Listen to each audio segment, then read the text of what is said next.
Hello, everybody. My name's Chris. I'd like to talk to you about the political state of this country and, you know, my thoughts and feelings on everything. I just think it's so messed up the way the world's going today, and that, like, everybody just seems to be stumbling around blindly, oblivious to the signs of everything going on around them. It's disturbing to see the state of the government, the way it's all controlled by the corporations, by the big bankers, by the tax lobbyists, by people who just frankly don't give a care about us, about the small, middleman who truly is the backbone of this country. People just continue on.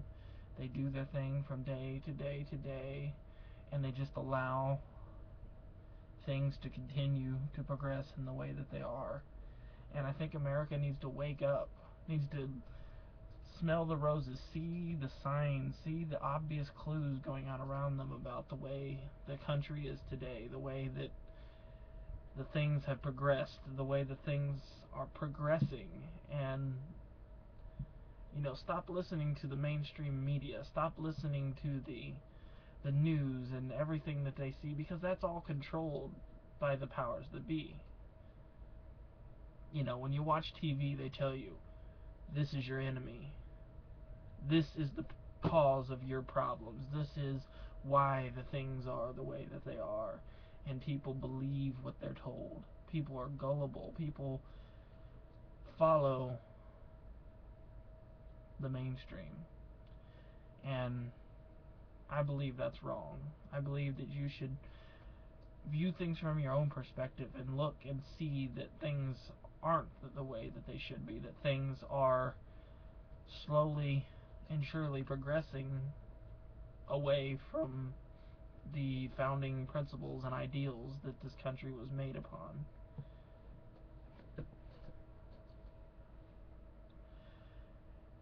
It's really hard for me to come up with the words to say what I mean, to,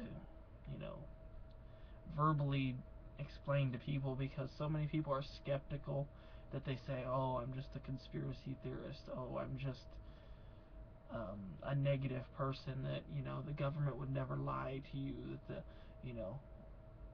the things are how they are, because that's just the way things are, and nothing that we say or do can change anything. you know but that's what they said back in the 1700s, right before the Revolutionary War. England's too powerful, nobody could defeat England. There's no way that a ragtag army of peasants and farmers could ever overthrow a government as powerful as England. Yet history has proven that that's not true. That if the cause is just and true, then and it's worth the time, the effort, and the bloodshed that would be involved in it, then that's what it is.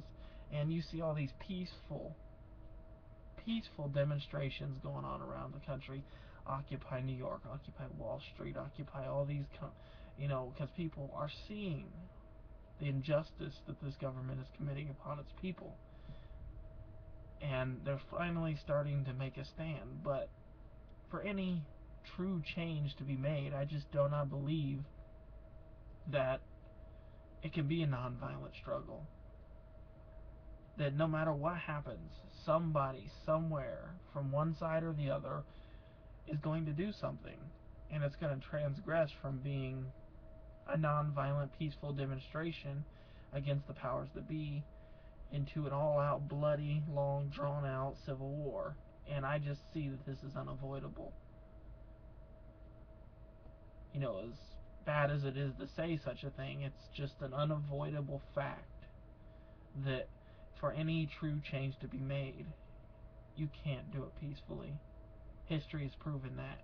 You have to overthrow it. The government cannot be fixed. The government is so far gone, so far into its own corner, that the only way to fix the things that are is to totally get rid of the government. Just abolish it as it stands and start over.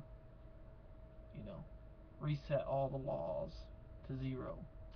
reset all the rules to zero, and finally come up with a system that works. A system not based upon money and class. A system that, is actually works. I mean, it's gonna, and no system is perfect. I mean, a barter system still sets one class from another. For the person who has the most stuff, therefore, is more powerful than the person with the fewest things. And therefore, that is a corruptible system as well.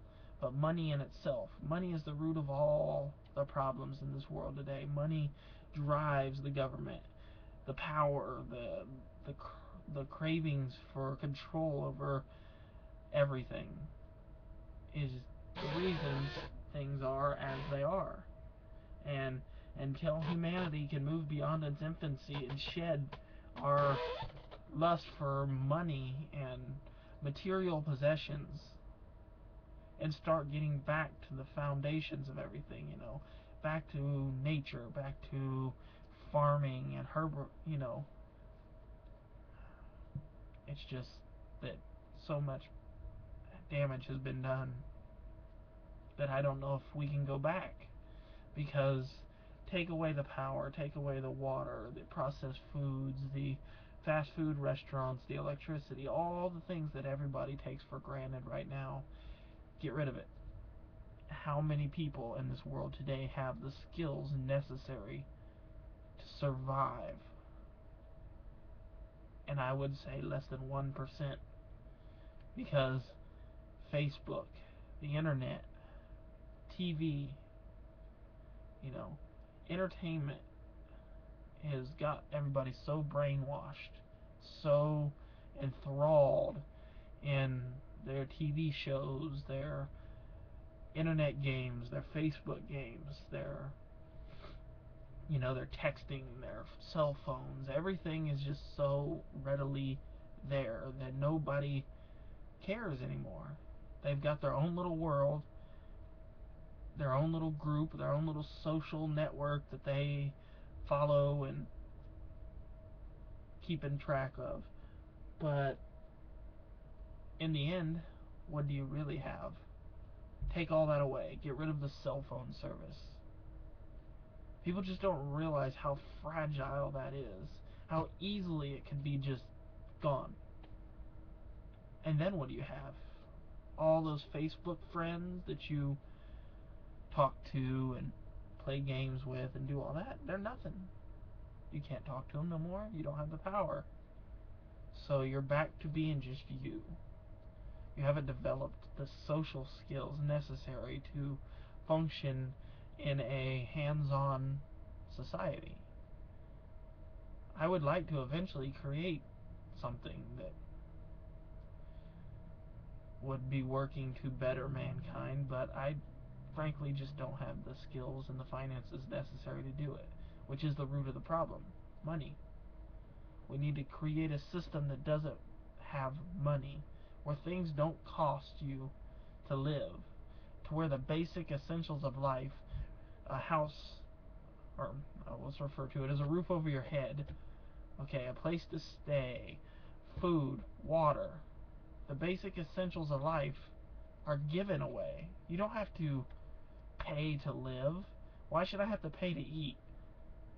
If I don't pay my hard-earned money, I don't eat and I die. Yeah, there's charities. Yes, there's food banks and food stamps and all these government programs and all these religious programs that will help you out, but why do I need to have a handout? Why can't things that are essential to the basic life just be given away? Why does a person have to have money? Why do I have to pay you for food? Yes, I can understand you. It's your field. You farmed it, you grew it, you produced it, you harvested it, you packaged it, you shipped it, and now I'm eating it. Therefore, yes, you should be compensated for all the time and effort and material and everything that you've put into producing that item. But what do you get compensated with? Because you get more money and you perpetually feed the system. You feed the system that is the problem. I hope I make sense to you people, anybody who will watch this video. I hope that, this is just one of the first of my videos that I hope to create, and I hope to get a loyal following. So, if you'd like to see more and hear more of my thoughts and my views, I'm going to be doing more videos on world and current events, and if you have any ideas for me to do a video on an item, just send me an email or post a comment in the video, and I'll be glad to speak on your idea or your comment. But this is just my general overview of things. I could get really in depth, and I plan to, but I want to be more specific to subjects. So I hope you enjoyed this video, and I shall make some more soon, and thank you.